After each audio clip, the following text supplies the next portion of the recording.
Salut tout le monde, c'est Chris mais aujourd'hui nouvelle vidéo, je vais vous faire le suivi de l'élevage de juillet. Alors, il y a énormément de choses qui se sont passées, mais quand je dis énormément, c'est vraiment énormément.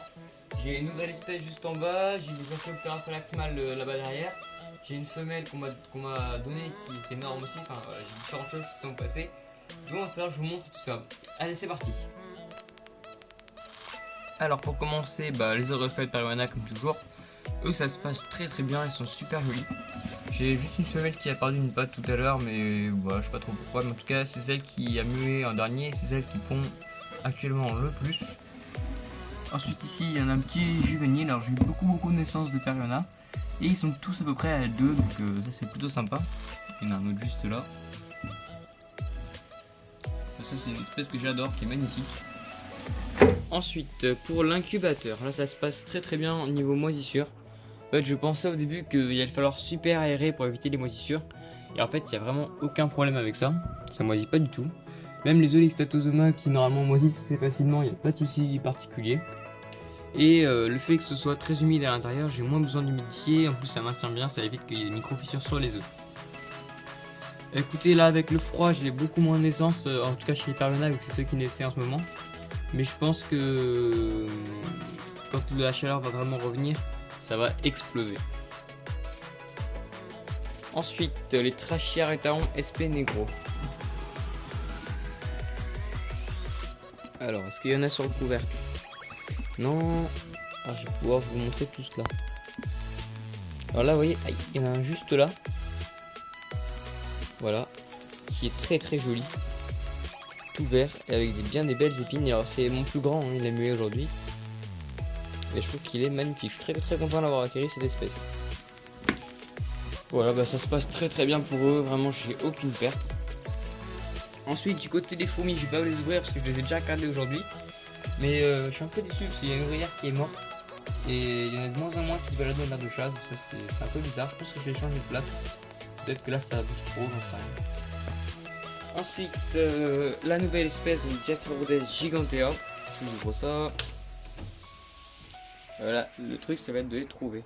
Je sais qu'il y a le mâle là-bas. Le mâle qui est donc subadulte. Ah je vois la femelle, c'est bon. Le mâle subadulte qui est là. Et la femelle qui était cachée derrière la feuille. Voilà la femelle. Alors j'ai juste un couple dans un super grand terrarium. Vous allez me dire mais c'est bizarre quand même. Il a mis juste un couple de phasmes qui n'ont pas la grande dans un 45-45-60. Ouais, on est d'accord, sauf que cette espèce devient juste énorme à l'âge adulte. Et du coup je voulais quand même avoir de la place. Et surtout je pense prendre une autre souche, le Diaphorodès, pour faire de la repro. Et du coup voilà, j'ai pris un grand dérap pour eux. Là, Philium giganteum. Alors je sais, le sopalin est carrément dégueulasse. Il va vraiment falloir que je le change. Mais en fait j'essaie d'ouvrir au moins possible le terra parce que ma chambre c'est quand même assez sec. Et j'ai pas envie que l'hygrométrie se barre trop. Donc je le ferai au changement de ronces, en fait, pour l'ouvrir un peu moins souvent. Et vu que je compte changer les ronces dans 2 jours ou 2-3 jours, voilà, je vais le faire à ce moment-là. Eux ça se passe très bien, il n'y a pas de souci. Je me demande si celle qui est là n'a pas mué. Attendez, je vais vous ouvrir ça quand même. Ouais, je vous l'ouvre. Je changerai le sopalin plus tard. Voilà, elle, je pense qu'elle a mué. Et sinon, les autres ça se passe très bien. Hop, on referme ça vite. Ensuite, niveau des Peruphasma Schultei. Eux ça se passe très bien. J'ai vraiment des pontes abondantes. Ça pond et ça s'arrête plus. J'ai des œufs là, des œufs là, des œufs là, des œufs là, des œufs là et des œufs là.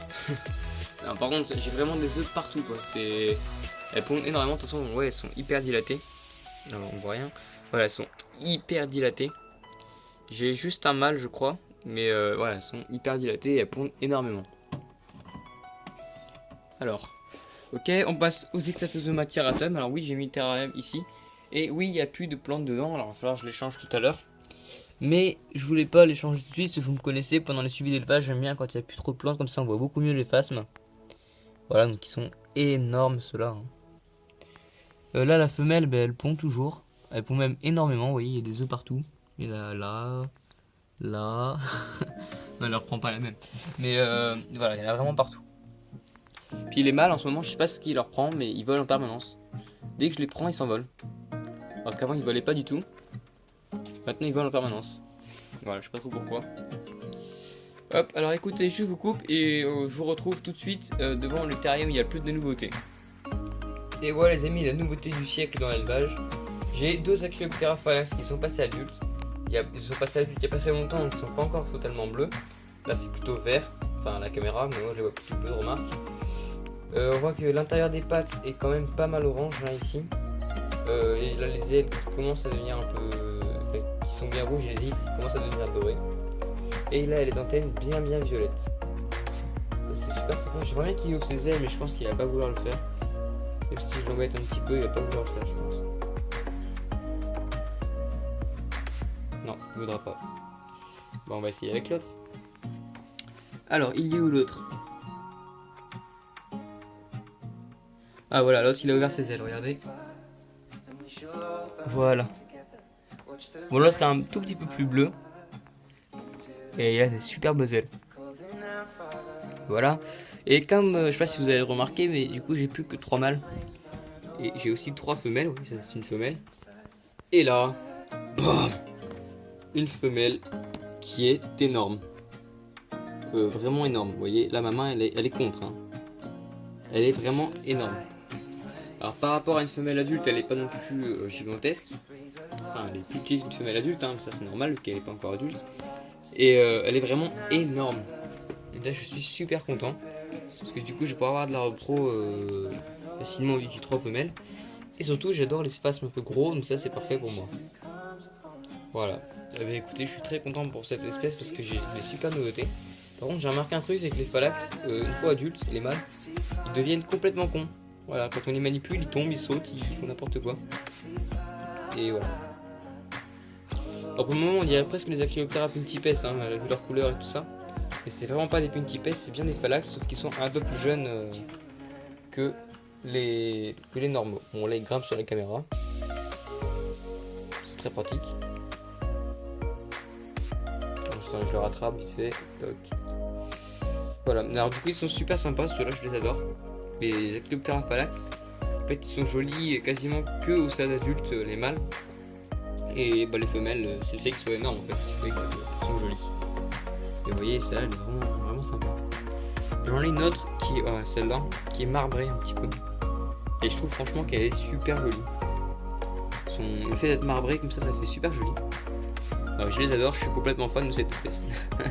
Je vais couper ici la vidéo parce que sinon ça va prendre des heures à importer. On se retrouve tout de suite pour la fin de la vidéo. Voilà les amis, c'est tout pour cette vidéo, j'espère vraiment qu'elle vous a plu. Si c'est le cas, n'hésitez pas à mettre un énorme pouce bleu, genre même un gros pouce bleu quoi, pour me soutenir. C'est important de soutenir les créateurs de YouTube. N'hésitez pas non plus à mettre un commentaire pour faire partager vos impressions, ça fait super plaisir quand j'ai vos commentaires. N'hésitez pas à vous abonner, on est à 178 abonnés. C'est super sympa de pouvoir partager ça à quelqu'un au moins parce que je sais que je suis pas tout seul sur ma chaîne, il y a des gens qui me suivent, il y a des gens qui me soutiennent sur ce que je fais. Quand j'ai un projet, voilà, il y a des gens qui me disent ah c'est pas mal ça c'est moins bien, etc. Ça c'est sympa. Et il y a aussi autre chose qui m'a un peu atteint, c'est que sur la précédente vidéo il y a quand même 4 pouces rouges. Moi je veux juste qu'on m'explique pourquoi en fait, pourquoi vous avez mis les pouces rouges alors que la vidéo je trouve qu'elle était pas mal, j'ai passé un temps fou à faire le montage. Mais apparemment vous avez pas plu, voilà, je sais pas pourquoi. Parce que je voudrais juste vous dire, voilà, quand vous aimez pas une vidéo, essayez de passer votre chemin, vous restez pas sur la vidéo, vous sortez, vous mettez pas un pouce rouge quoi, c'est vraiment pas sympa envers le créateur. Après bon, faites comme vous voulez mais c'est pas super sympa. Allez, sur ce je vous laisse les amis pour une prochaine vidéo, ciao tout le monde.